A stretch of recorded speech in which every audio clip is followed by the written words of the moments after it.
Hello दोस्तों, welcome to my YouTube channel doctor Rakesh Kumar Gupta.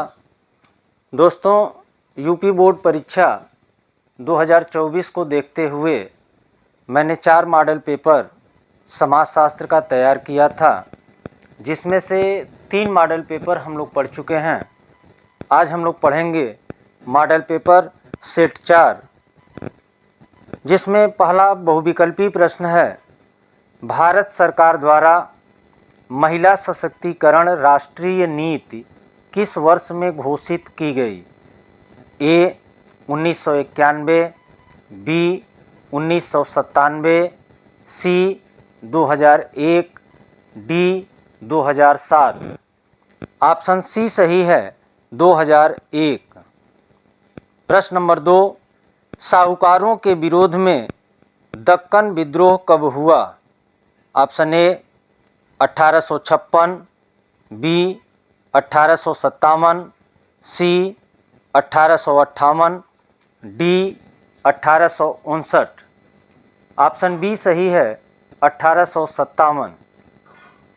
प्रश्न number 3, भारतीय महिला एसोसिएशन की स्थापना कब हुई?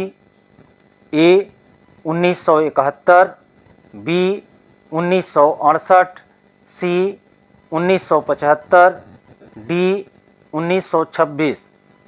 ऑप्शन ए सही है, 1971। प्रश्न नंबर 4, किसने प्रवासी मजदूरों को घुमक्कड़ मजदूर कहा? A James Mill, B John Breman, C Robert Brown, D Louis Ray. Option B सही है, जॉन ब्रेमन। प्रश्न नंबर 5, सांस्कृतिक परिवर्तन सामाजिक परिवर्तन ही है, क्योंकि संस्कृत अपनी उत्पत्ति, अर्थ एवं प्रयोग में सामाजिक ही होती है। यह कथन किस विद्वान का है? ए डॉसन तथा Gettys, B Fairchild, C Alfred यमली, डी दुर्खीम। ऑप्शन ए सही है, डॉसन तथा गेटिस। प्रश्न नंबर 6, परियोजना कार्य का जनक किसे माना जाता है? A Kilpatrick, B professor Stevenson, C A Moser, D M Basu. Option A सही है, किलपैट्रिक। प्रश्न नंबर 7, समुदाय सामान्य जीवन का एक क्षेत्र है, यह किसका कथन है? A Max Weber, B MacIver तथा पेज, सी ऑकबर्न तथा Nimkoff, D Karl Marx. Option B सही है, मैकाइवर तथा पेज। प्रश्न नंबर 8, भारतीय राष्ट्रीय कांग्रेस की स्थापना कब हुई? ए 1857, बी 1917, सी 1885, डी 1947। ऑप्शन सी सही है, 1885। प्रश्न नंबर 9, जाति व्यवस्था की उत्पत्ति में पेशा ही एकमात्र उत्तरदायी कारक रहा है, किसने कहा? A Nesfield, B Ghurye, C Blunt, D MacIver. Option A सही है, नेस्फील्ड।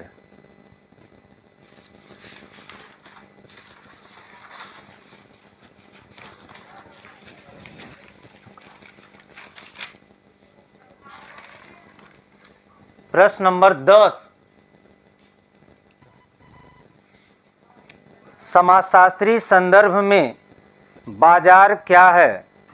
ए एक संस्था, बी एक समुदाय, सी एक सामाजिक समूह, डी इनमें से कोई नहीं। ऑप्शन ए सही है, एक संस्था। इसके बाद अति लघु उत्तरीय प्रश्न, प्रश्न नंबर 11, लोकतांत्रिक विकेंद्रीकरण पर टिप्पणी लिखिए।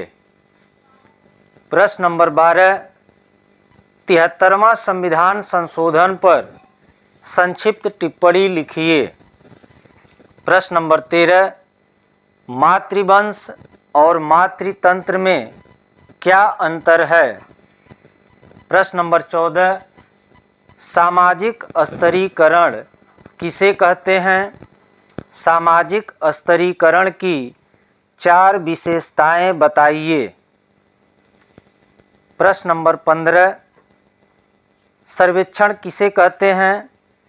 इसके गुण एवं दोष बताइए। प्रश्न नंबर 16, कृषक से आप क्या समझते हैं? कृषक समाज की मुख्य विशेषताएं बताइए। प्रश्न नंबर 17, सांस्कृतिक विविधता से आप क्या समझते हैं? भारत को अत्यंत विविधतापूर्ण देश क्यों कहा जाता है? प्रश्न नंबर 18, मध्यकाल को अंध युग क्यों कहा जाता है? प्रश्न नंबर 19, भारत में विकलांगों के कल्याण हेतु सरकारी प्रयासों को संक्षेप में बताइए। प्रश्न नंबर 20, मौलिक अधिकार और राज्य के नीति निदेशक सिद्धांत में क्या अंतर है?